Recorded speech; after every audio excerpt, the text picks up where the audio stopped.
Hello, and welcome to the Lightning Talk seminar about how PC intros are made. So we have a few different talks today.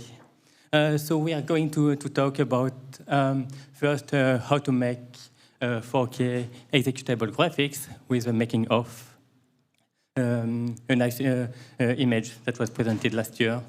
And then there's a talk with Polygon meshes in 4 kilobytes. Then about shader complexity management, and some talk about artifacts and how to remove them if you don't like artifacts. And finally, a talk about the 64-clang tooling by Gopher. So this is the list. We also have a few links and a link to the slides, but this will be repeated at the end of the talk. So if you don't have time to open it, that's fine. And I think that's all. Yeah, so we are going to have 5 talks. And then you can keep the questions for the end, because we should have like 10 minutes for the discussions and questions at the end. So you can just start thinking about questions. And first, we will start with klos. Yes, with the Fast and Furious.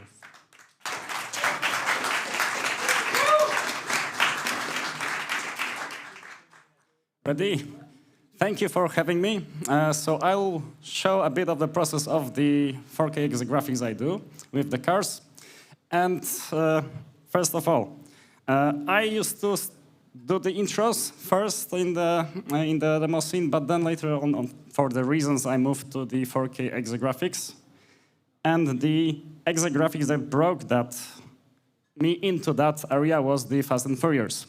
When thinking about what I wanted to put into the image, I realized after looking across many historic graphics that can I have some cool angle and the motion? So what can I squeeze outside of one single frame, because I used to do many of them before in 4K? Can it be more authentic? Let's say if somebody can recognize, let's say car nerd can recognize the car model, make, then it's well done. And I've seen in the Discord that somebody told, yes, it was S1 Audi Quattro in the chat in the Discord. So then it was achieved. And the storytelling, because sometimes you can get everything technically good, but how about some story, which actually now was a good point for the Meteorics this year. And examples, unless you know the images, here are a couple of examples. And then the motion, this one, I think that was striking the most. And the time-lapse of the Quattro, if we...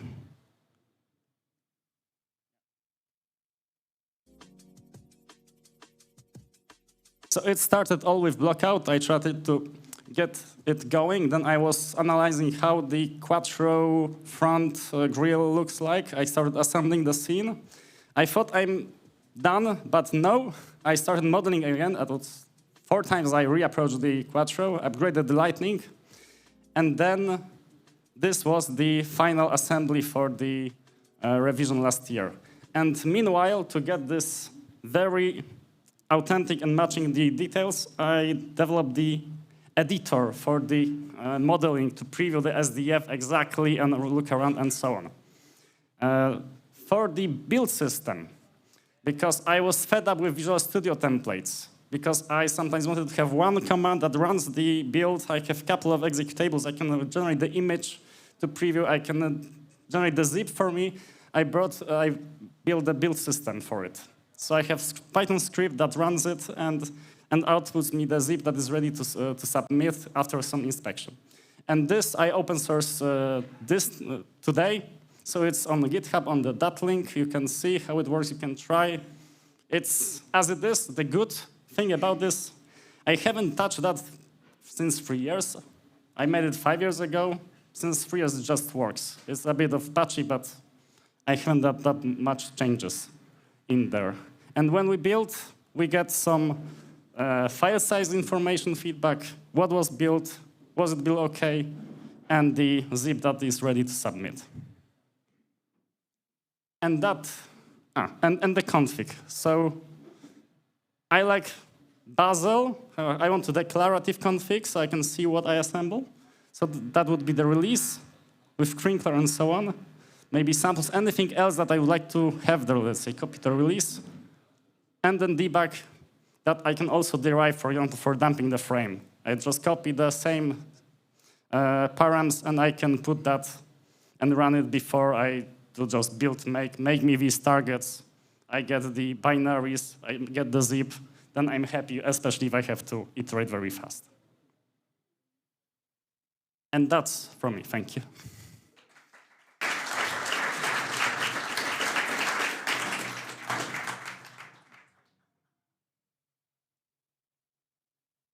Hello.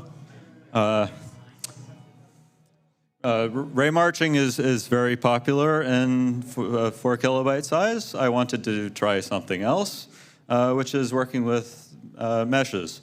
The hardware is there to rasterize triangles. Why not use it?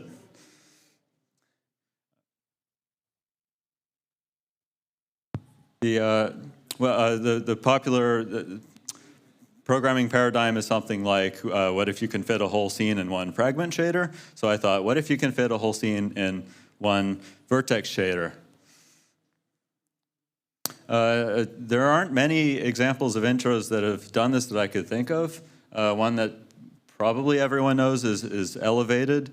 It's using a mesh for, and vertical displacement for the terrain. A more recent example is Voss by Loonies, which is using these triangle strips, but they are open edge, so these are flat ribbons. And then last year is my own intro, Rasterize, where I used triangle strips as well, but glued along the edges to form watertight surfaces and objects that appear solid. How does this work? Well, the first problem that has to be solved is the topology needs to be defined, which is how the surface is carved up into triangles and how these triangles connect with each other. In 64K, you probably want to handle many special cases. In 4K, it has to be kept as simple as possible, which is having a rectangle and subdividing it. Now, I find it easiest to work with having the shader itself be in control of everything that is generated. So we don't need the CPU to generate any vertex information. We don't need vertex buffers. So how does this work? Well, this is, I don't have time to explain every line of code here. I'll go through it quickly. But this is run by a single call to GL draw arrays, and it's a vertex shader. You see that the only input to the shader is the vertex ID, and from this, the final positions on the screen need to be computed somehow. A triangle is a very simple case. However, triangle strips allow every vertex to add an additional primitive. This is one strip that goes on forever, but the goal is to have a two-dimensional watertight surface. So the strip can be cut up and glued along itself. Of course, there's a problem here, which is you get these shared triangles stretching across the ends, so you need to suppress them somehow. How this would normally be done is you repeat some vertex positions, and this causes some triangles of 0 size. However, a size coding trick is you can force them to not a number, and this suppresses them in the GPU very efficiently. Notice that for every point in the mesh is requiring 2 vertices, but it's not too wasteful, and it avoids having to set up indexing. Now, if these are, instead of generating positions directly, these are UV coordinates, you can think of these as UV coordinates ranging from 0 to 1, then your mesh, however you're transforming it, it can be arbitrarily subdivided by changing these parameters.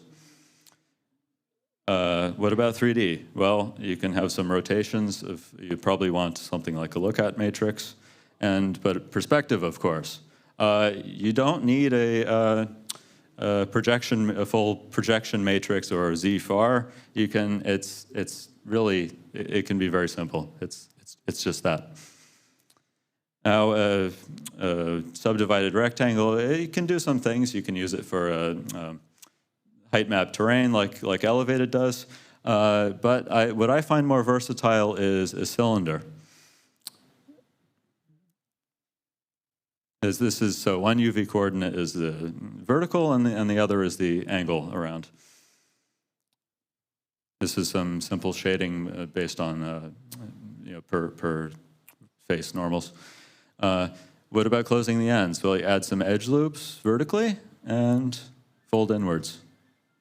And then the easiest way from here to a cube is to expand it outwards a bit and clamp to within a square. Now, of course, this is not normally how you would do the edges on the top and bottom of a cube, but in the 4K limitations, who cares? You can hide it in your vertex, in a fragment shader too, whatever you draw on top of this. In my intro, everything is made of these topologically cylindrical boxes. So this is the hallway, carve the ends out vertically, horizontally, some fractal-based displacement for the details. Same thing at the other end. And when you have some geometry, you can have some functions that transform from one space to another. You can take some existing objects and modify them by writing functions. So like taking these pipes and bending them around the corner. For more complicated objects, like these structures, you just use multiple separate boxes. I'm not doing anything clever to join the ends or save triangles. They're just intersecting. Is this size efficient compared to ray marching? Well, there's a bit more cost to set it up, of course. However, something to think about is that there are fewer constraints that you're bound by. To have a ray march, you need an SDF. It's subject to some very specific requirements. With displacement, you can do almost whatever you want, as long as your triangles aren't too stretched. If they are, as long as your transformations are smooth, you can subdivide more. And this is a parameter in the shader. However, there's, this kind of working with meshes is common outside the limitations of 4K. Within, there are not so many examples of how to do this, so I encourage you to experiment. Thank you.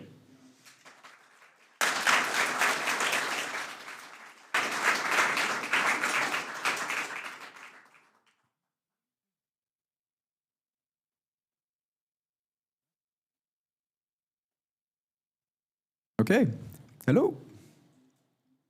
So on my end, I'm going to talk about shader complexity and how to deal with that.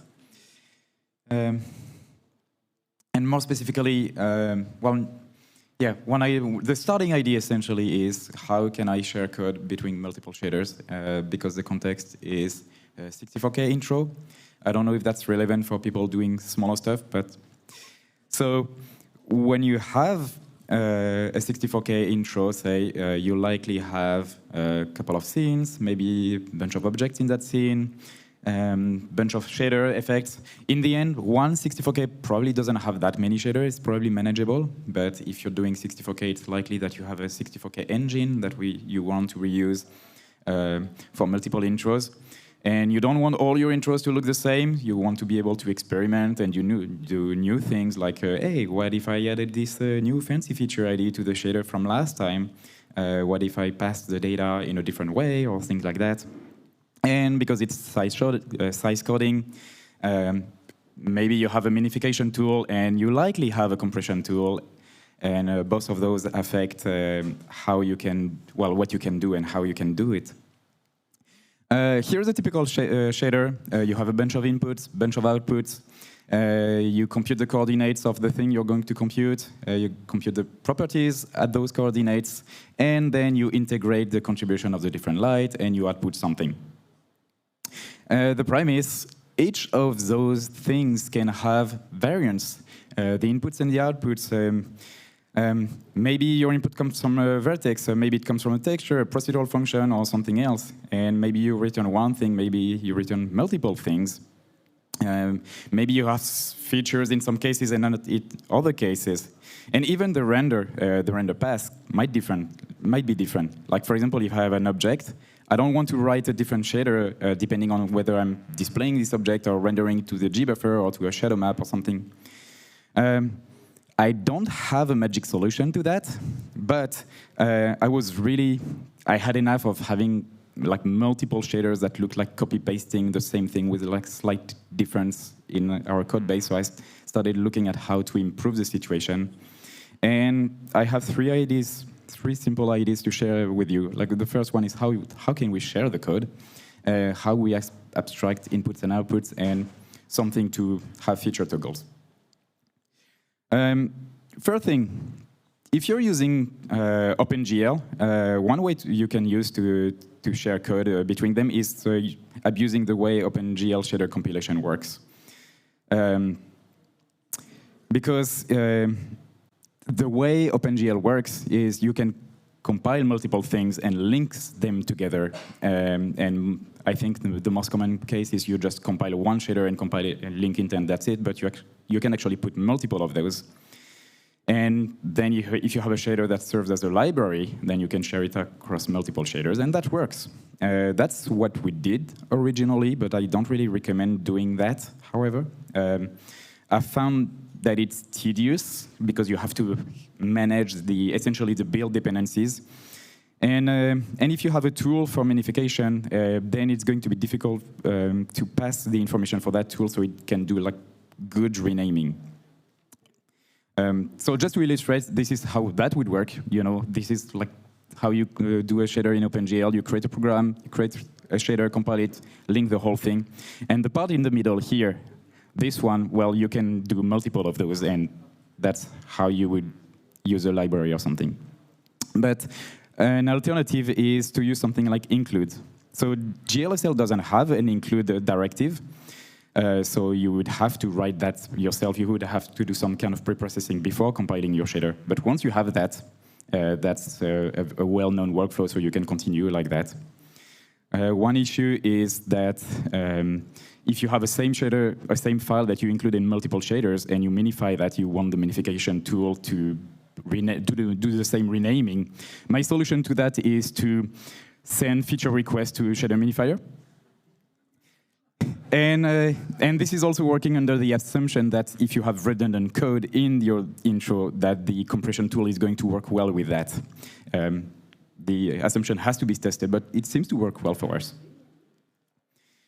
So that's how I ended up writing a shader preprocessor. So because at first I just needed to include, and sure, inserting a string sounded like a lot easier than using an actual third-party preprocessor and figuring how it works, etc.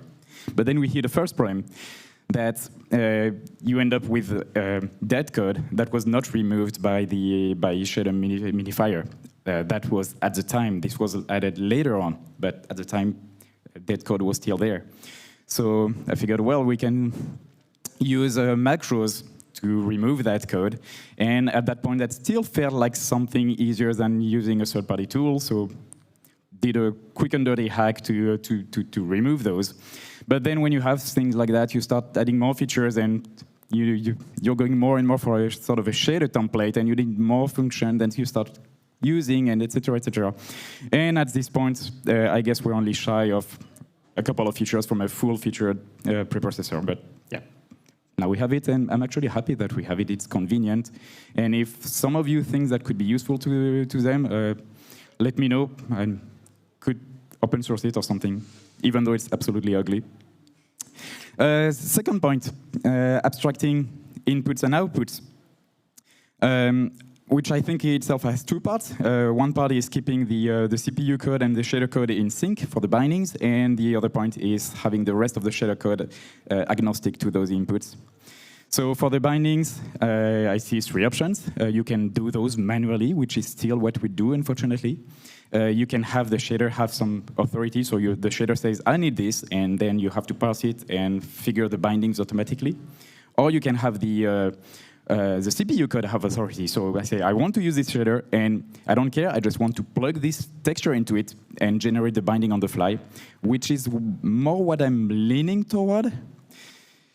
And on the other side, so shader code being input agnostic, so regardless of how the input came in, here is what I do. It's a very simple idea. So say, for example, I have a normal, and the rest of the code doesn't need to know how I got this normal. It's just going to assume that I have a function getNormal that exists. And I could write that function manually, but it's a little bit annoying. So I have those very simple macros that say, well, here is my normal coming from this or that entry. That binding. This is what the macro looks like, really simple stuff, but convenient. Here is a bit of a more complicated example where I have a texture, diffuse color here that has 2 things in it. It has the color and it has the opacity. And those macro here, they take care of abstracting away the layout of the texture. And finally, feature toggles. So here is a real example from our current code. So I have some code, some template code in that file over there. And in this specific file I took as an example, so the anisotropy is disabled, normal mapping and parallax mapping are enabled. That file there, it declares a structure here that has the information necessary for the shading point. So the UV, the normal, and if necessary, a tangent space thing. And we have this function. So I'm sorry, the text is small, but I wanted to keep the full function without, like removing stuff so it fits on the slide. But I'm just going to show very quickly how it works.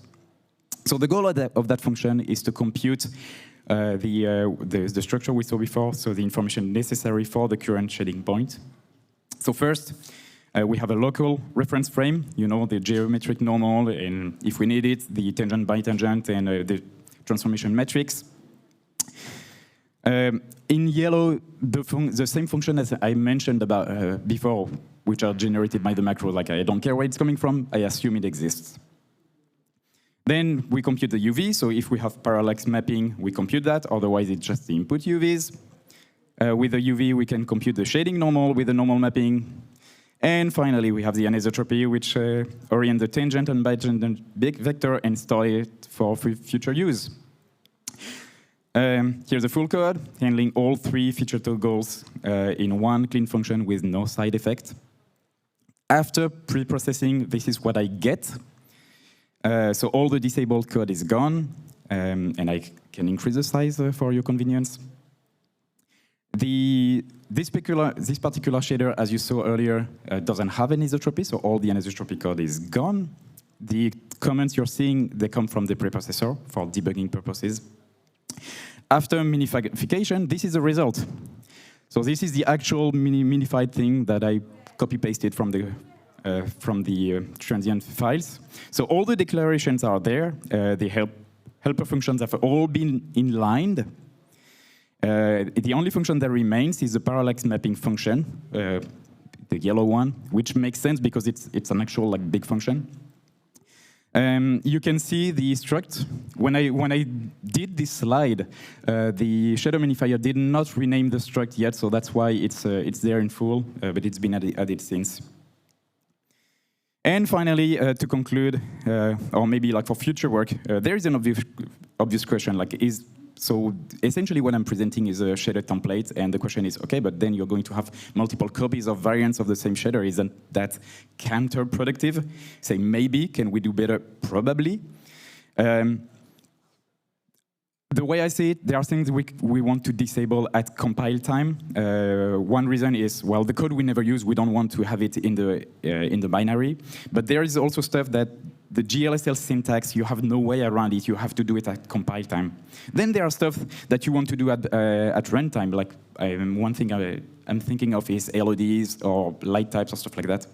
But maybe we can combine both of them and have both compile toggles together with runtime toggles, and maybe we could have like a single shader doing most of the stuff, and maybe get the best of both worlds. That's something I would like to look at, but maybe there's going to be someone faster than I for this. Anyway, this is work in progress. Hopefully that gives you an idea for your own productions and tools. Thank you.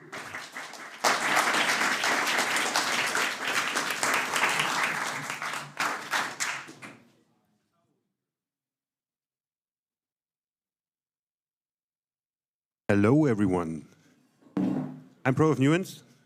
I'm less of Mercury. We will need a tiny little bit of a second of preparation to see whether we now break everything. No, we don't. This is going to be fine. Perfect. Okay, let's get started. Yeah. So actually, I made this very cool intro. You can see it here still, but I have one big problem. Do you see those artifacts, all those discontinuities over there? Yeah, I see that. That's bad. We need to fix that. That otherwise I have to disqualify that. Yeah, and I would be very sorry about that if you would do that, because I tried to improve it by just adding more steps to it, but then performance goes down. So can you help me, please? Yeah, please. We let's have a look what's going on here, because I think it's a very well-known issue that you have here. So let's first look what the field value, the iteration count at the hit points looks like. Let me break the code. This is without duplicating screens. This is really difficult. I'm sorry for the great preparation. Okay, can you show it to me, like how it looks? Yeah, if I figure out how to move a mouse. Oh, it happens to be like coinciding with your artifact. That's a problem. So I see it. Yes, it's exactly where I have those errors. okay, let's look at the actual field values at those hit points. Please hold the line. I suck at this. That's why I don't do shader live coding. I really suck at this. You're doing fine. It's looking very good. Oh yeah, fuck! I saw it. I see it. It's like crazy. Like Yeah, all the okay. iterations there. That's a situation. So you see the error is having like this sawtooth-like behavior. I prepared a little something for you. So there's a schematic view of what's going on here. So you have like your eye point here, your image plane here, and these are pixels. And we have like 2 pixels that are next to each other. And then you get the screen space discontinuity here. And the hit points are essentially lying on this red line. That's what happens if you step like just one iteration further. Then, boom, error goes down, and you get a screen space discontinuity. We don't want to have that. Let's fix that. Okay. So there's a close-up here. And what we want to do is we kind of want to get rid of this discontinuity and ideally either move our hit points to the green line, the blue line, or the black line. The blue line is actually the easiest, and intuitively we can converge the fastest to that. Let's look at the code. Okay, so the blue line is like this continuous surface that we want. Exactly. Okay.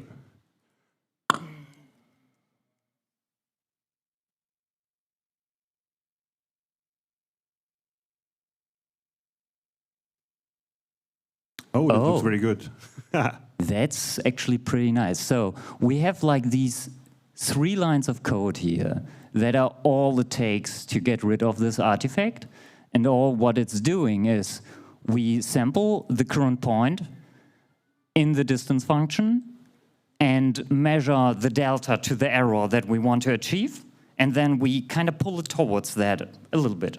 And we just continually do that in the direction of the ray. So essentially what you can imagine it is like we have our ray that is like this ray, and then we have our hit point, and now we do a little bit of iterating around here until the point actually lies on the blue line. And just one question. So basically it's like we are jumping back and forth until we are minimizing that error, right? that depends a little bit on the function, what actually happens, but you can imagine it like we do some kind of little bit of iteration scheme, and we get something smooth. And this only takes like 5 times evaluating the functions. Sometimes you can get away with 3. Depends a little bit on the function. We can have a look at the actual error of that, because that now looks a little bit different. Okay, so this actually means, because normally if I want to get rid of that error, I have to like triple my iterations. And this only means like 5 more iterations, right? Yeah, this is actually costing a lot less than doing it with reducing the threshold. That this one is all shaders are doing the same thing, so you don't have like crazy additional cost. Let's look what happens with 3 iterations. Still looks good. Like that still looks kind of smoothish. 5 is probably better. If we do 0, we get back to the original problem. Yeah. So okay, so this means I just have to like copy those 3 lines into my code and then it's good. Yeah, probably. Oh. If you are doing something more complicated, you need to be a little bit more careful. I mean, we are using like the most simple. So what you do here is like the really trivial thing with the threshold. How's the time looking? Oh, cool. So yeah, if you had a screen space error, right? Then this would get a little tiny bit more complicated because that error threshold changes with the position. Yep. So it actually becomes a more interesting mathematical thing. Still works. Oh. Yeah, it still works. It's nice. Okay, I just have one question. Why is no one using it? I don't know. Maybe we don't talk enough about these issues. So trivia, this technique was first used in the, I think, final version of the Timeless, because we saw this artifact on like some high-frequency materials all the time, and then we started looking into it and figured out what's happening. And we ever since are using this, because it works extremely well and comes with not much additional cost. The code is relatively trivial. Your error function can be much more complicated if you do like screen space error stuff, and it works just really extremely well for just 3 stupid lines of code. Thank you very much. So I just have one last question. Yeah. Can I go back and re-upload my entry with that fix? Well, didn't you do it? I will do it now. Okay. Yeah. Looking forward to hear comments on this. Also feel free to reach out to us and ask us weird questions about all these things. We'll love to nerd about this. Yeah, really use it. It's amazing. Thank you very much. Thank you.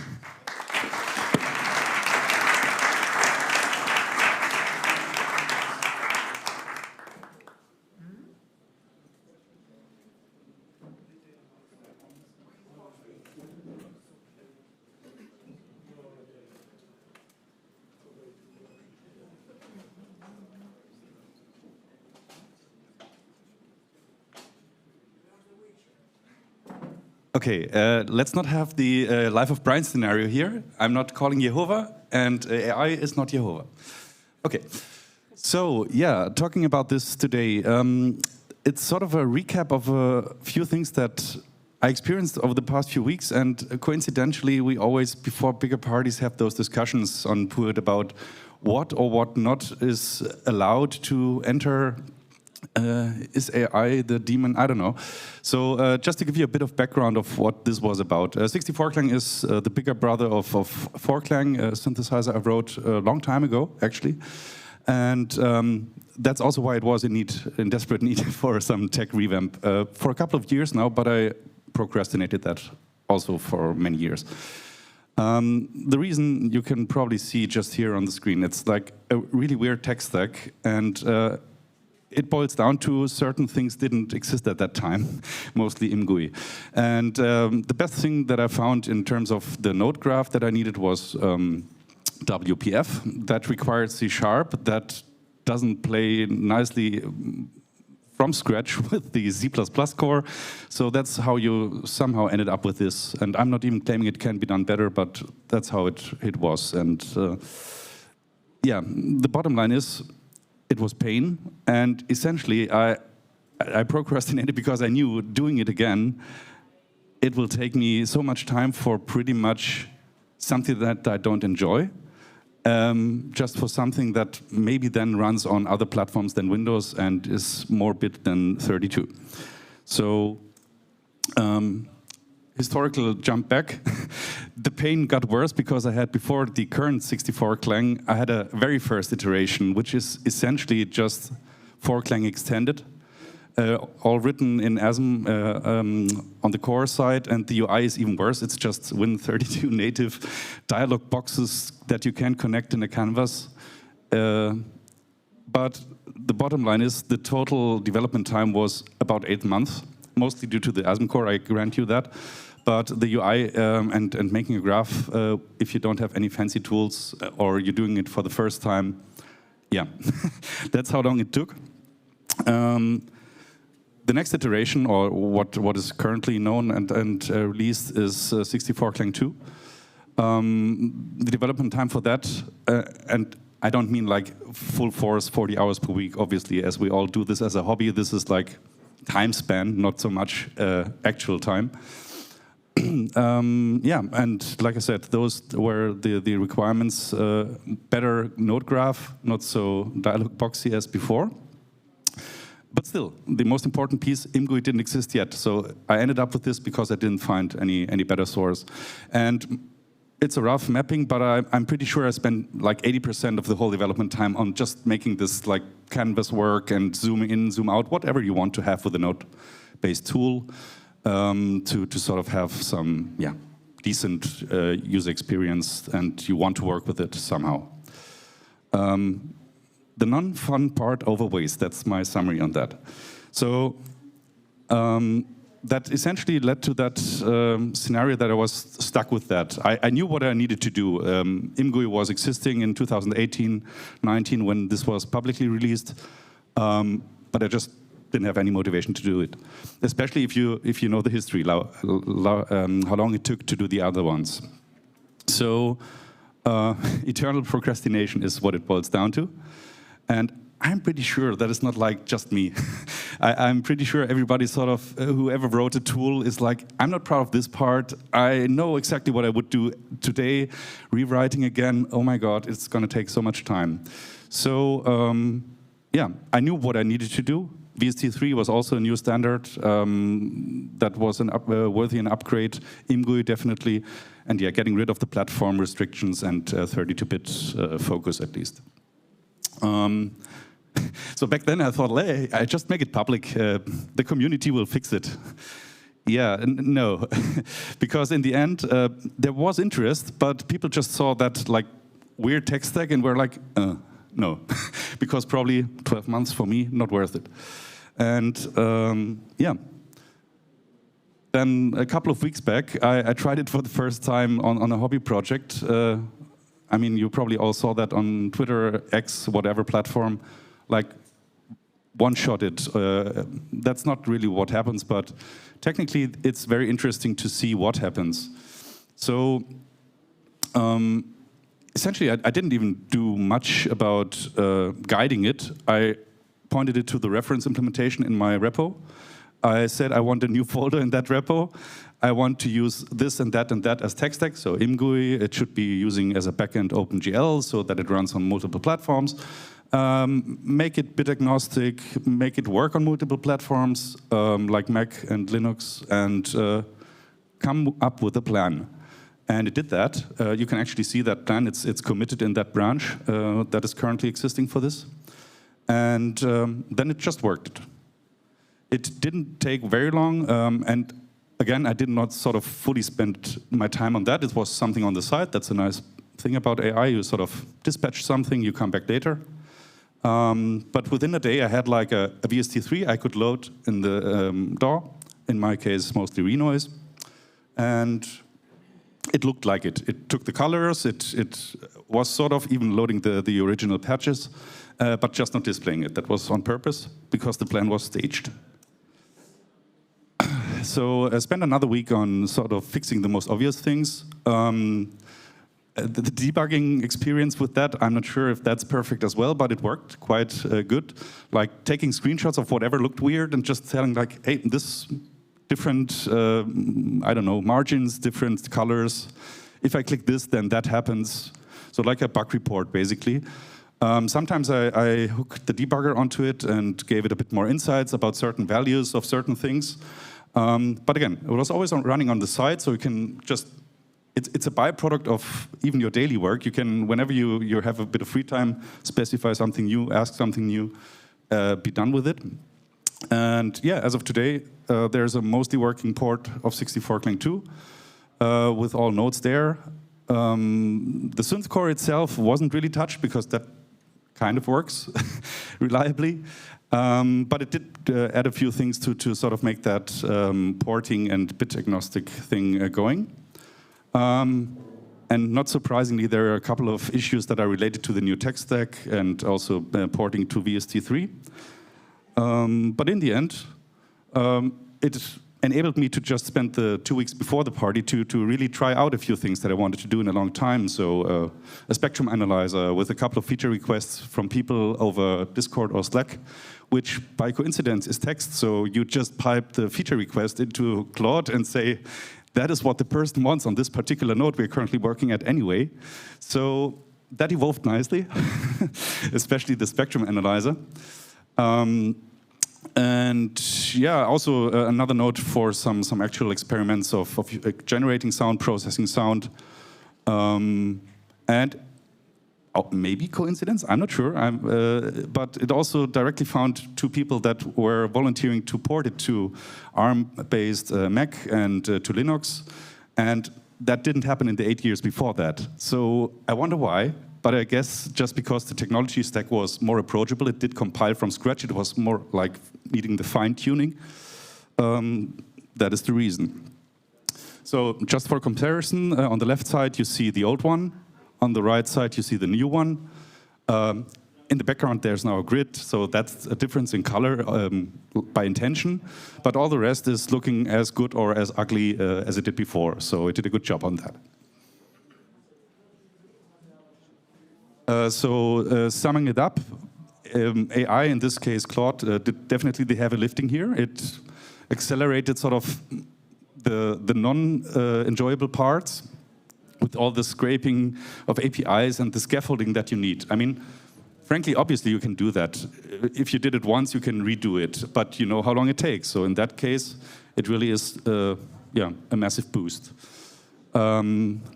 What I found interesting, I had a one-shot before where I generally asked, like, how can I make a VST3 with a node-based graph?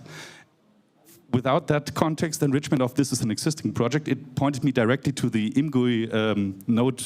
There's a specific node library existing. It used that. It also worked within like a few hours that you had something going. But in this case, just pointing it to the existing implementation, it didn't even consider doing that. It was just like, oh, everything is there, colors and so on. I just implemented from scratch, which was pretty nice. Yeah, verification and steering obviously is always needed with this kind of toolings these days, at least. But I admit I could prompt better. I'm pretty lazy on that. I just say, fix your shit. You just created that. It doesn't work. This is what I clicked. Doesn't do what it should be doing, and that gets you to the result as well. And the iteration loops obviously are async, as I said. So you can just throw something in, check something later. That's nice. But yeah, to sort of polish it, I think you sort of end up with the same thing, just that you can sort of finish it rather than building all the scaffolding around. So for me, personally, it did unblock me in this particular case.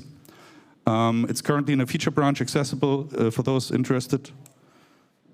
But these questions came to my head, like, we have those debates. What does it mean in this case? And it's a bit provocative, but am I allowed to do songs now with the 64Clang in this version because it was created with AI, but is a tool? is that maybe a general discussion about demo tools that we use and maybe rewrite with the help of AI. Am I no longer a demo scener now? I don't know. Or is the scene already dead? But we never hear that answer anyway. So that's yeah, my summary here. Happy to hear feedback on any of the previous topics or mine.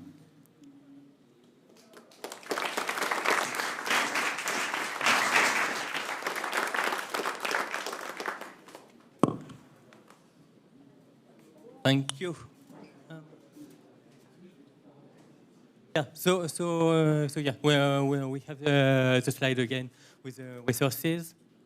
So if you are interested in anything related to 4K intro development up to 8K or 4K exe graphics, you can look at the in4k.github.io. There are lots of resources, and it's very interesting. If you're more into 64K development, we've made this 64K scene website with a showcase of 64K intros and lots of resources. And I've copied again the link to K2PY, which was mentioned in the first talk, the build system for 4K intros. And so now we have some time for questions. I would also like to mention that we can consider doing a meetup tomorrow with Zavie. So I don't know if you want to give some information about it.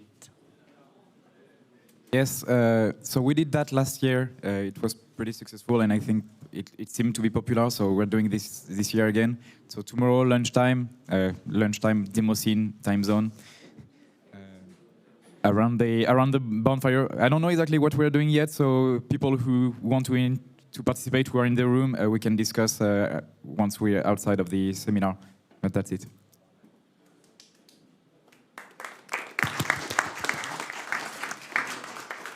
There is a question there. Yeah, I have a question for Theron. I hope that's how you pronounce your name.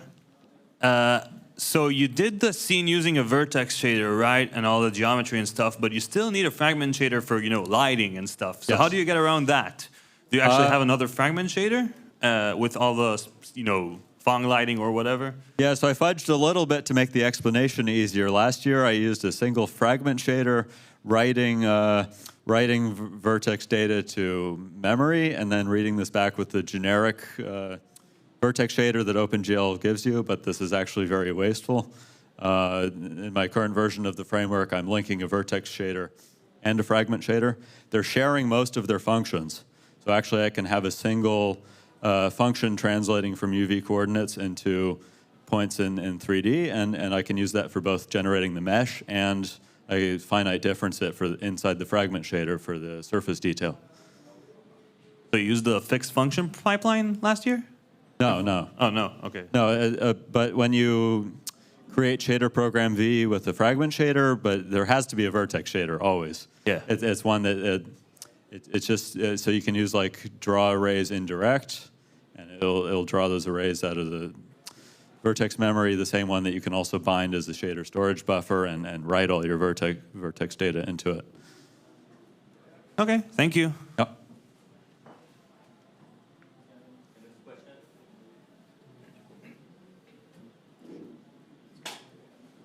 I have a question for Zavie. I'm curious to know what constraints you're solving to write your own preprocessor as opposed to something like using a C preprocessor for GLSL or using GLS-lang. So I mentioned that it just sort of happened because it started with I just need an include. So include, I can just copy paste, insert a string and be done with it. But then as I added features, I had more needs and I added on top of it. And at each step, it sounded easier to implement the step rather than going all the way to okay, what I'm going to do, which preprocessor should I use, how to plug it in my pipeline, etc., etc. So if I had known from the beginning, maybe it would have been easier to use a preprocessor. But along the way, it always felt easier to implement it. And I also have a byproduct which is pretty cool, which is because I have this code that I wrote myself, I can use it pretty tightly into the code base. You know, in the code, we have a function to call like compile this shader, and the preprocessor tells us, okay, I've preprocessed the shader. Here are all the files, all the dependencies that have been used, which means if I modify a file, I know that this file has been modified because everything that's listed goes to what we call a file watcher. So if one of those files is modified, the file watcher catches it, says, hey, this file has been modified, and then think, oh, then I need to recompile this shader. And that allows us to have this like hot reload of shader. So you can probably do the same with the preprocessor. It just happened to go this way. Thank you.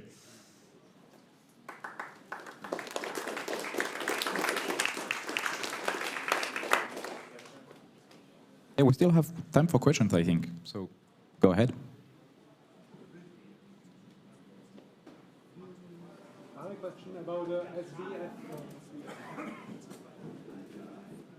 I have a question about the SDF trick that was presented here.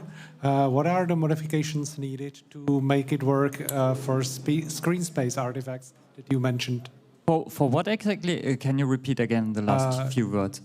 For screen space artifacts that are dependent on the hit position. On the hit position. Okay, right. so the only thing that we do is we kind of fix the hit points. So if you then take the new smoothed out hit point, it lacks this discontinuity.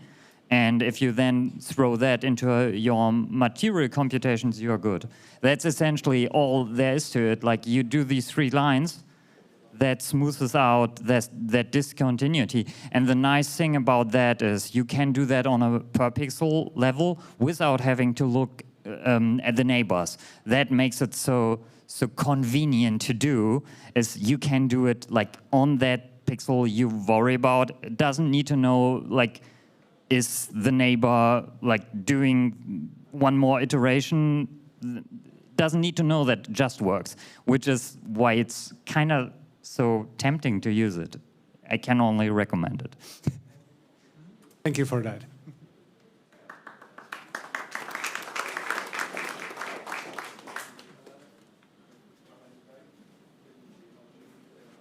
Is there a question?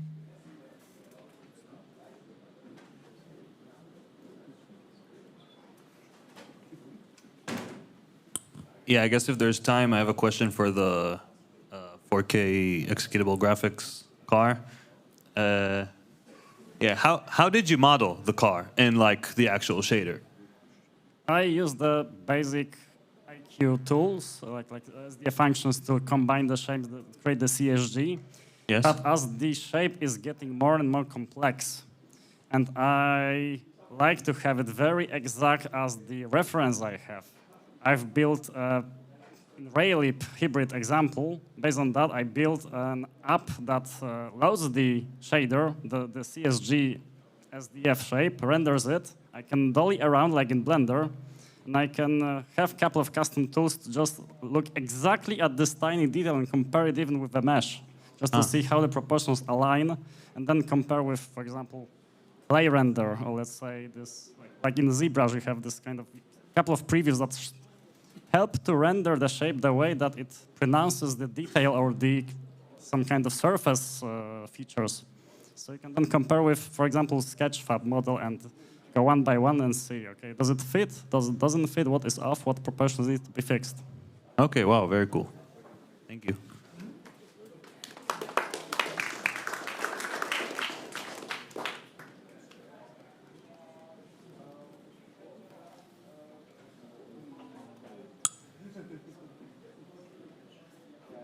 Any more questions?